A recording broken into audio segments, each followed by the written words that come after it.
Olá, queridos alunos. Hoje nós vamos para o nosso último conteúdo, nossa última aula desse bimestre, a qual a gente já fez aí toda a trajetória de uma sociologia geral, qual que é a importância de estudar a sociologia, o contexto histórico, para entender melhor os nossos pacientes. Então, vamos hoje finalizar com a ideologia e a polarização política no Brasil. Vamos entender aí a que ponto nós estamos, politicamente, democraticamente, e eu já começo dizendo que polarização política é uma coisa e a polarização ideológica é outra, né? Quando aí um país vive uma polarização ideológica, as pessoas perdem então a capacidade do diálogo, do respeito, né, da ética, e a gente vai entender um pouquinho por que que isso acontece, tá bom?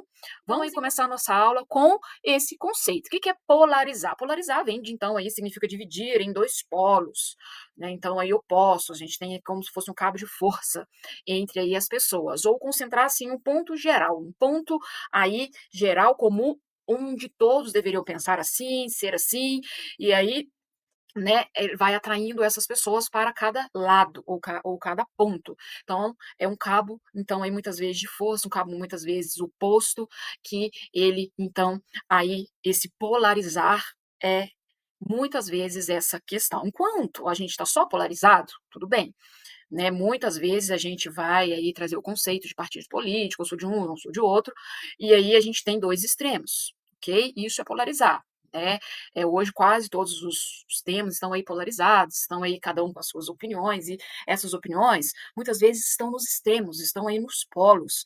E nós vamos entender um pouco porque aqui dentro da política, quando chega esse polo e quando se dá um polo ideológico, uma polarização ideológica, nós devemos ficar um pouco atento para sermos então aí analistas, a sermos compreensivos, fazer uma leitura compreensiva desse contexto aí social onde nós estamos inseridos, ok? Para poder ajudar os nossos pacientes a entender aí essa sociedade, esse social a qual muitas vezes nós vivemos. Então, ideologia, nós vamos ter aí a ideia de um conjunto, então, aí que a gente já sabe, de crença, de valores que moldam uma visão, muitas vezes do indivíduo, do grupo, vai orientando o quê? A forma como ele interpreta, a forma como ele se comporta, como ele se posiciona a alguns fatos da sociedade, algumas, vamos dizer assim, ideias da sociedade. E ideologia, muitas vezes, né, a primeira pessoa que falou sobre ideologia, ela vai falar sobre a ciência das ideias, e que muitas vezes a ciência das ideias é distorcer, é questionar, é fazer uma consciência contrária aí à realidade. Aquilo que muitas vezes é o princípio fundamental, aquele que muitas vezes está na Constituição, aquele muitas vezes que é lei. Então, é uma falsa consciência elaborada pela classe, muitas vezes aí dominante. Então, a gente, né, já estudou aqui em sociologia que sempre tem a classe dominante e a classe dos dominados. E aí a gente vai, então, trabalhar, gente, sobre um artigo que eu vou deixar para vocês também lá no portal, que é a ideologia e a polarização política no Brasil. Então a gente lá vai ter as origens, as causas e as consequências aí dessa ideologia polarizada. Então nós vamos pegar muitos conceitos desse artigo, de livros que são assim livros que vale a pena a gente, pelo menos ter conhecimento, um pouco de resenha sobre esses livros para a gente poder fazer essa análise desse contexto. A gente vai então caminhar um pouquinho numa autora que ela chama Marilena Chauí. Essa autora, ela também escreveu Cultura, se eu não me engano, Cultura e Democracia. Ela escreveu o livro Cultura e Democracia e também em outras obras ela vai trabalhar o que é ideologia. Então ela vai trabalhar conceitos, né, vai trabalhar o que é ideia, o que é ideário, o que é ideologia. Então ela vai trazer para a gente assim dois conceitos importantes para nós que somos, vamos dizer, estudiosos, né, psicólogos sociais. Ela vai trabalhar o conceito de ideário, que é o quê? Uma série de valores, uma série de ideias, um certo princípio que talvez uma pessoa ou um grupo tem, mas que isso não chega a ser antiético, que isso não é obrigatório, é algo que a pessoa tem como uma filosofia de vida para ela, né, que ela vai caminhando por uma trajetória, que ela vai caminhando para um autoconhecimento, aonde ela tem que ali uma experiência com essas ideias, né, com essa filosofia. Já ideologia, ela vai falar que a ideologia tem aí como um objetivo ocultar a realidade.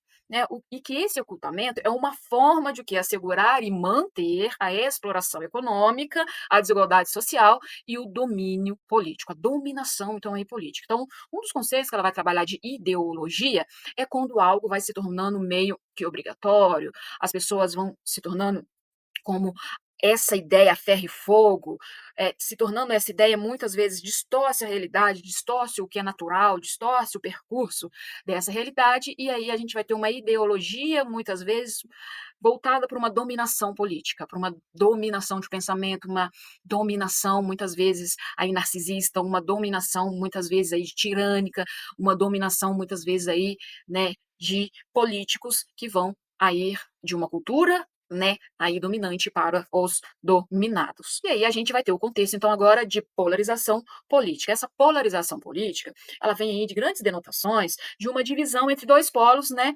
ideológicos opostos. Ideológicos opostos. Então, a gente tem duas ideologias, né, as duas ideologias, a gente já sabe que são ideologias que um vai ter um pouco mais de ideia, né, e vai forçar a sociedade acreditar nesses valores, nesses princípios. O outro, né, muitas vezes, não tem essas ideias e muitas vezes vai obrigar e criam até inimizades por conta disso. Então a gente vai falar, né, de partidos políticos e o que a gente mais tem no nosso Brasil é direita e esquerda. Então aí a gente perdeu muito aí, né, de sujeitos, de indivíduos do centrão para o ser de direita ou ser de esquerda e a gente perde esse senso crítico, a gente perde esse senso de compreensão e a gente, como psicólogo, devemos olhar de longe, olhar como analista, olhar como observadores, tanto as pessoas de direita, tanto aí as ideologias de esquerda. Então aí os indivíduos possuem ideologias diferentes e defendem formas distintas de resolver os problemas aí da sociedade.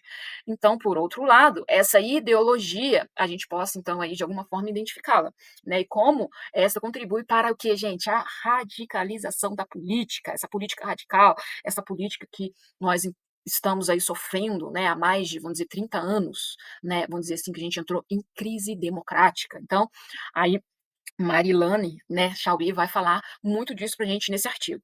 Então a gente vai caminhando a nossa aula, né, que a gente já fez toda essa trajetória do Brasil colonial, os portugueses eram então os dominantes, então aí os dominados eram escravos, os índios, e com o decorrer da história, com o progresso industrial, né, e burocrático, essas relações de poder foram que se tornando cada vez mais complexas e muitas vezes isso vem difusos entre nós, né, difíceis de ser identificadas com clareza, né, quem é os dominados, quem é os dominantes.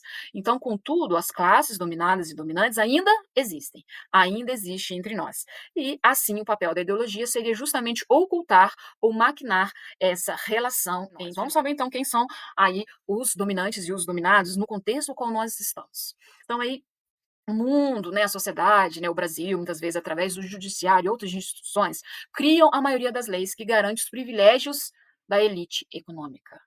Então, logo o Estado, ele é aí a preservação dos interesses particulares da classe que domina a sociedade. Qual é a classe que domina? A classe que gerencia o capital, que a gente já viu, e os dominados é quem, vamos dizer assim, é a mão de obra, é quem financia, é quem vai dar o sustento para isso.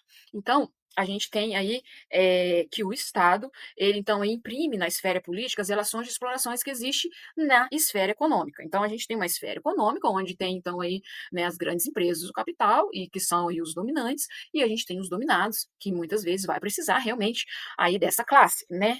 E nós vamos, então, muitas vezes, sendo que alienados ou para a esquerda ou para a direita. Então a gente vive em um sistema democrático no Brasil relativamente sólido, a qual a gente vinha decorrendo aí de muitos anos, né? Logo depois da ditadura entrou aí a questão da democracia e o que pressupõe que a população ela possui as ferramentas para realizar essas mudanças políticas que julgam então aí necessárias. Então nós, como cidadãos, temos o quê? Ferramentas necessárias para fazer essas mudanças. Então, nós temos voz, nós temos vez para fazer essas mudanças. Porém, existe aqui a questão da ideologia como um instrumento, como uma ferramenta de dominação e ocultação da realidade que se configura aí na nossa democracia atual. Vamos entender um pouquinho melhor sobre isso. No nosso artigo, a gente vai ver a questão da reserva institucional. Que tema que é esse? Reserva institucional, a gente vai trabalhar o tema da política ética. Essa política ética, ela fala que tem um livro interessantíssimo que a gente vai ter aí, de Steven Levitsky e Daniel Zamblet, que ele vai falar sobre como as democracias morrem. São dois grandes estudiosos aí das políticas de todos os países, e ele vai aí fazer um grande estudo sobre a política dos Estados Unidos, isso em 2018. Vai falar sobre essa queda da democracia, de fatos que aconteceram muitas vezes na democracia que não aconteceram muitas vezes antes. Então, eles vão evidenciar a importância do conceito da reserva institucional. O que é essa reserva institucional? Em um sistema, muitas vezes democrático, né, onde o povo tem voz, onde o povo aí tem vez, ele vai falar que existe um princípio fundamental que os políticos eles devem, né, e isso nós como psicólogos devemos muitas vezes observar e compreender se está acontecendo esse princípio e esse fenômeno. Eles aceitem a legitimidade de seus adversários.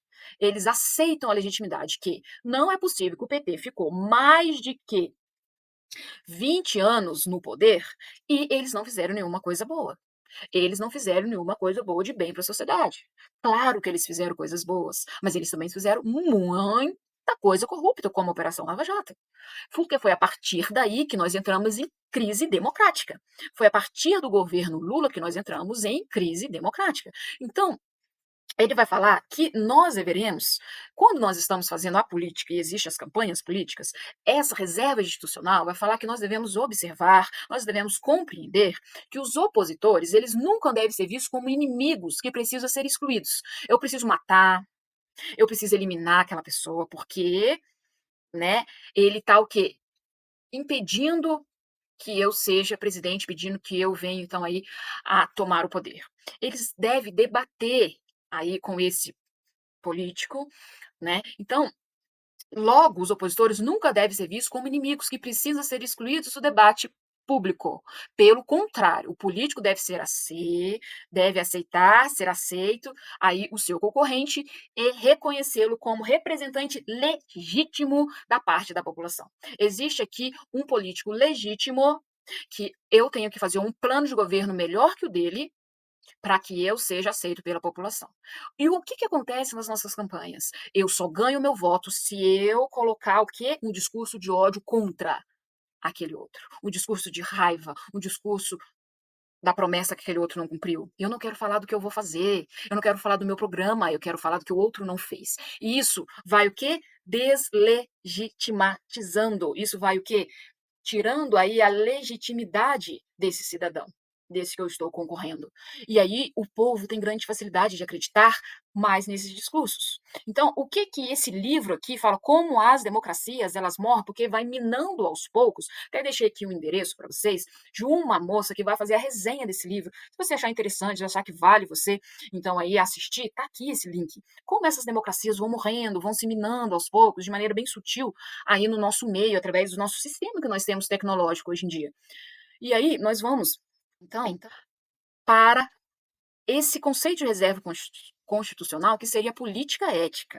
Só que a gente sabe que a política ética, né, ela vai ser distorcida, porque ela só é possível debater e apresentar as ideias livremente em um ambiente minimamente civilizado e honesto. É isso que a reserva institucional tem de conceito. Ou seja, os políticos devem se reconhecer como adversários legítimos e utilizar a ética no jogo político. Por isso que muitas vezes é muito diferente você ver um debate de, vamos dizer, um debate, né, político, que acontece muitas vezes aí nas TVs tradicionais, de 16 anos atrás, do que você vê aí como foi o debate político dessas últimas eleições.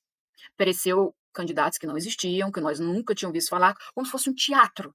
Então, a gente tem o quê? Uma falta de legitimidade. A gente tem uma falta ética muito grande nesses, vamos dizer, políticos que estão liderando esses partidos. Então, a gente vê que essa reserva institucional está muito baixa. Então, o que acontece? Né? Eu trouxe aqui uma citação que está lá nesse artigo, que eu achei muito interessante. Nós podemos divergir, mas reconhecemos nossos rivais políticos como cidadãos decentes, que amam nosso país e respeitam a Constituição, assim como nós. Mesmo se acreditamos que as suas ideias sejam idiotas, nós não os vemos como uma ameaça existencial, por mais senso comum que seja essa ideia possa parecer. A crença de que oponentes políticos não são inimigos é uma invenção notável e sofisticada ao longo da história. A oposição aos que estavam no poder foram considerados traição. Então, nós temos aqui, gente, né, uma citação que ele vai falar que essa legitimação sempre existiu. Essa, legitimação é necessária. Essa reserva institucional, a gente deve ter então aí como o quê? Como um termômetro democrático, como aquele equilíbrio da democracia. Se nós estamos num regime democrático, nós temos que observar essa reserva institucional como aquele equilíbrio democrático, que alertaria sobre os perigos inerentes aos regimes autoritários. Se a gente, né, é a favor da democracia, nós temos que lutar contra alguns regimes autoritários. E quando nós estamos em crise de democracia, que a gente vê aí há mais de 20 anos, né, do lulismo, né, que a gente teve aí o mesmo partido muitas vezes no poder, o que acontece? A gente vai entrando em crise democrática, a gente vai entrando em corrupção, em grandes corrupções, a gente vai enfraquecendo essas reservas institucionais. E quando essas reservas institucionais estão fracas e quando a democracia está em crise, surge então ao mais um líder aí no nosso meio. Esse líder, então, ele vai ser o autoritário, é aquele que vai até, muitas vezes, disseminar, ele vai muitas vezes implantar um outro sistema que não seja democrático, que seja autoritário e que seja muitas vezes a ditadura. Então nós temos a crise democrática, que é de muito tempo um mesmo partido político no poder, que é o PT, que é o lulismo, e o outro entrando então aí como líder que vai defender o povo, que vai libertar o povo, que vai fazer uma política ao contrário, uma política diferente, uma promessa muitas vezes muito diferente, até temas inconstitucionais, que é o bolsonarismo. Então a gente tem dois grandes líderes aí na nossa política do Brasil, a esquerda e a direita. Então a gente está nesse momento de crise democrática, que a nossa democracia está em crise e surge então aí esses regimes autoritários. Quando então aí tais reservas institucionais estão altas, considera-se que o momento político é de tranquilidade. Então a gente não via essa questão aí, né, política há uns 20 anos atrás. Por outro lado, quando essas reservas estão baixas, evidencia-se um momento de forte tensão e radicalização próximas então aí ao autoritarismo. Então, vale então aí destacar que os regimes autoritários não há reconhecimento dos adversários. Então, ele não reconhece a legitimidade do outro partido, ele quer unificar tudo no QL, ele quer fazer então aí tudo uma coisa só. Então, não há democrático, não há democracia, que cada um tenha aí as suas particularidades. Há uma uniformização, há uma coisa uniforme, há todo mundo, então, aí uma padronização, uma coisa padrão. Então, portanto, não existe essas reservas, essa reserva, essa legitimidade, essa ética política. Não existe, né, essa ética. Então, políticos autoritários descrevem seus rivais como criminoso, como subversivos, impatrióticos ou como uma ameaça à segurança nacional ou ao modo de vida existente. É isso que nós temos aí, tanto de esquerda, tanto de direita, né? A gente tem tanto o partido de esquerda com crimes aí muitas vezes da Lava Jato e também aí o Bolsonaro com vários tipos de crimes, quando nos 4 anos que ele ficou aí no governo, crimes institucionais, crimes contra a vida e crimes contra aí muitas vezes o patrimônio. Então a gente tem aí, né, 2 grandes líderes políticos, ilegítimos, podemos dizer assim? Ilegítimos. E aí a gente não entende que o Brasil está nessa crise democrática. Então, a ideologia, ela tem modos de operação. Então, a gente, né, como psicólogos, a gente tem aí, né, a função de quê? A gente tem a função de compreender e analisar aí os modos de polarização ideológica para ajudar nossos pacientes e o contexto a qual nós estamos, então, aí inseridos. Então, a gente precisa, né, ficar de certa maneira longe, né, dessas ideologias para poder identificar. Então a gente tem a legitimação, a gente tem 5 modos aí de ideologias que John Thompson, ele é um grande autor aí de mídia e modernidade, depois ele vai fazer uma teoria social da mídia, né, muito interessante, que ele vai falar o como que acontece essa ideologia, essa polarização no contexto tecnológico qual nós estamos vivendo. Então ele vai falar da legitimização, né, de se tornar legítimo, o que que é? Os grupos dominantes passam, então, a convencer a população de que os seus interesses equivalem à maioria das pessoas. Então, ele vai, de alguma certa ou outra, dominando, e aí as pessoas começam a acreditar que esses interesses, que essa ideologia é a melhor, é a principal a qual nós devemos aderir. Isso é legitimação, que os nossos interesses são mais legítimos que os dos demais partidos. A dissimulação, a própria palavra já diz dissimular. Dissimular é o quê? Dissimular é o quê? É olhar ou suavizar, ou amenizar aí ou negar até mesmo os problemas aí sociais como problemas reais, não são tudo isso que estão dizendo. Não é isso, há uma distorção aí dos fatos, então há uma dissimulação, muitas vezes até da informação. E a unificação que a gente já vem trazendo, essa unificação, ela vai muitas vezes, ela usa uma linguagem que muita das classes e muita população, faz parte da psicologia das massas, faz parte do comportamento, da psicologia comportamental, faz parte então aí do análise do comportamento das pessoas, que a linguagem estética emotiva pelo pensamento, pelas nossas emoções, pelos nossos sentimentos. Então ela vai muitas vezes então padronizando a sociedade e ela busca o objetivo dela, então, é fazer com que os grupos, então, aí dominados se sintam partes e bem próximos aos grupos dominantes. Então ela usa, muitas vezes, né, uma relação muito próxima, marcada pelo quê? A gente sabe que ela é marcada pela desigualdade, ela é marcada pela a questão econômica, mas ela usa o hino, a bandeira, o discurso nacionalista, ela vai usar a religião, os princípios cristãos, os princípios, muitas vezes, das religiões, para o quê? Fazer a unificação, fazer a padronização. Então ela vai usando, né, esse discurso, esses discursos emotivos, esse discurso, religioso, para, vamos dizer, muitas vezes, unificar, fazer os dominantes se aproximar dos dominados, né, por mais que a gente sabe que, há uma grande diferença aí entre, né, os políticos e o povo. E aí a gente tem depois a fragmentação. Thompson, né, quando ele vai vendo, né, ele vai fazendo esse estudo, ele vai vendo que os grupos dominantes, eles percebem que aí uma hegemonia e privilégios estão muitas vezes ameaçados, eles começam a fragmentar. Eles começam então aí a dividir, né, muitas vezes esses partidos. Ele começa a dividir a sociedade. Então, não fica só entre esquerda e direita, mas começa a fragmentar entre amigos, né, se você não for ou não acreditar naquilo que eu acredito, você não serve para ser meu amigo. Então ele começa a fragmentar, não só politicamente, mas também eles começam a fragmentar, eh, amizades, começa a fragmentar, redes de socialização. E aí a gente vai ter a reificação, que é a neutralização de determinados conceitos, e a ideia de que certas características ou valores históricos são permanentes e atemporais. Aí a gente vai ter bastante conceitos religiosos, né, reificação, que são valores imutáveis, são valores que não podem ser destituídos, são valores que não podem ser aí, dissolvidos, e têm que ser aceitos por todos. Então, aqueles que usam a ideologia, muitas vezes eles vão levantar bandeira, eles vão levantar partido, eles não vão pensar democraticamente, eles não vão fazer o diálogo. Vamos dialogar? Você pode ter muitas opiniões, você pode até criticar o meu trabalho, mas vamos dialogar, vamos chegar num ponto ao qual seja bom para você, bom para mim, por mais que você discorde de muitas coisas, né, muitas coisas que um faz é bom, muitas coisas que o outro faz também, e isso é legítimo, e isso é ético, certo? E aí a gente vai ter esses 5 modos de operação aí de John Thompson, tá bom? E aí, a gente entra, né, que o político autoritário, ele buscará muitas vezes o quê? Deslegitimar.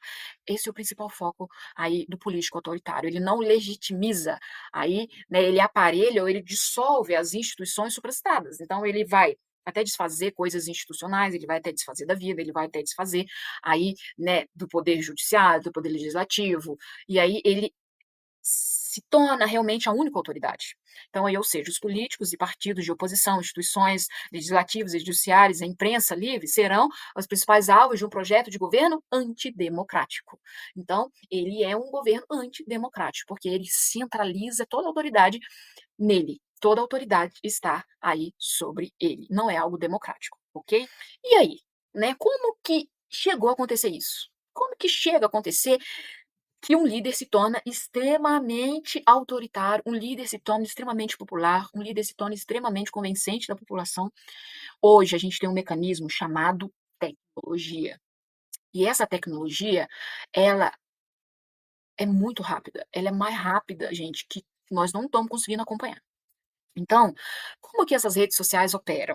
Né, esses autoritários e essas pessoas chegam primeiro do que até os telejornais. Então Tem um documentário também que está citado lá no artigo, que vai falar o dilema das redes, aí está no Netflix, é de 2019, ele vai ter aí os depoimentos, né, de ex-funcionários já de grandes empresas de redes sociais, assim como os relatos de especialistas da área da comunicação, e aí o antigo diretor de ética de design da Google, e na programação de complexos sistemas de inteligência, então aí artificial, né. Ele vai falar que são utilizados estudo sobre a psicologia comportamental, aqui a gente entra também em psicologia das massas, cujo objetivo é nos condicionar para que ficamos cada vez mais tempos entretidos, cada vez mais tempos conectados, não importando com o conteúdo, muitas vezes vinculado, não importa o que eu estou vendo, mas sim o tempo a qual eu estou engajado e perdendo ali de frente à tela. Esse tempo de conexão, por consequente, é convertido em lucro para estas empresas. Então ele vai estudar muitas vezes. Então, como isso acontece? E aí tem aqui uma citação que eu achei formidável colocar para vocês, que é: "Nós fornecemos a você uma pequena dose de dopamina toda vez que alguém o curte, comenta uma foto ou uma postagem, ou qualquer outra coisa sua. Se trata de um LEP aí de validação social, um ponto fraco da psicologia humana.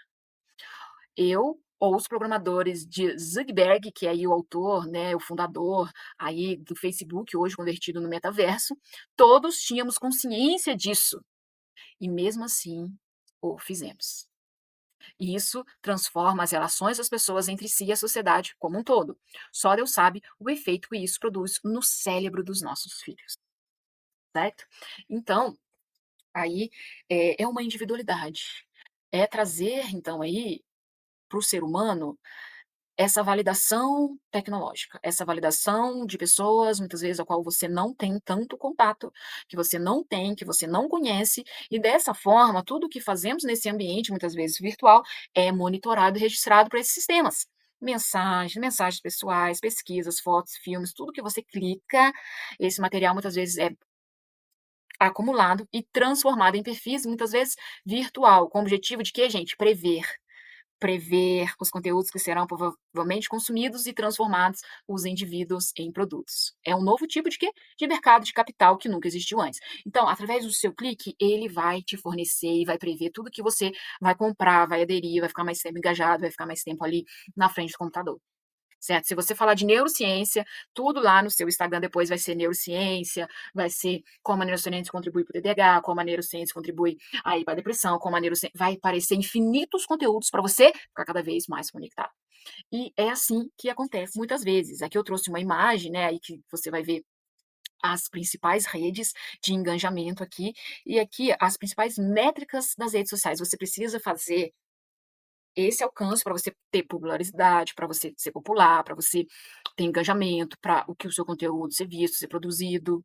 Então, você tem alcance, engajamento, o sentimento, crescimento do canal, taxa de cliques, tráfego de redes sociais e taxa de rejeição, né? E aí a conversão. Então, gente, aquela pessoa anulada, aquela pessoa rejeitada, aquela pessoa é a cultura, muitas vezes, do que eu tenho que ser aceito, que eu tenho que ser visto. Então, coloquei aqui outro, link para vocês, né, aí, sobre as redes sociais, como ela vai moldando a nossa mente, vai moldando nossos perfis para prever que a gente se torne cada vez mais aí a cultura aí, né, desse engajamento, né, que eu preciso estar engajado, que eu preciso estar conectado, e aí vai surgindo graves problemas psicológicos, graves problemas da personalidade, graves aí problemas que nós vamos ter que nessa sociedade, conhecer bastante essa sociedade para lidar com os problemas emocionais que vão surgir a partir da tecnologia. E aí o que que tem a ver isso com a política, né? Os políticos operam dessa forma, são formas semelhantes, né? E como hoje as redes sociais, aí o objetivo é ser extremo, inflamando o quê? Paixões e cultivando então aí ódios. Então, a gente tem um outro livro aí fantástico aí de Giuliano della Empola, esse, né, Empoli, esse nome aí italiano, e Os Engenheiros do Caos. Ele vai mostrando, né, como que aqueles algoritmos, como que, né, a toca do coelho, né, como que a inteligência artificial, ela vai então aí fazendo a visibilidade, o engajamento. A gente tem aí o Falcon, né, que tem aí muitos grandes visualizadores e seguidores, porque ele descobriu o quê? Como que esses algoritmos, né, como esses vídeos, principalmente do YouTube, E muitos outros vinculam conteúdos extremistas de teorias conspiratórias, tais conteúdos possam então ter alto poder de engajamento, fazendo que o usuário pode ter mais tempo, então o quê? Conectado. Então aí, consequentemente, fenômenos semelhantes como a toca do coelho, que vai ser aí esses algoritmos, que vai ser aí essas capacidades de engajamento, acaba ocorrendo em todas as redes sociais. E algumas vezes é fomentado por o sistema que envia notificações e recomenda conteúdos. Em outros, pelos próprios usuários, que eles vão também bloqueando conteúdos que são interessantes, né, e excluindo muitas vezes conteúdos que não lhes interessam. Este fato acaba por isolar aí os usuários que são limitados aos grupos de interesses semelhantes. Esse fenômeno é conhecido como bolhas. Então, vai fazendo bolhas de informação.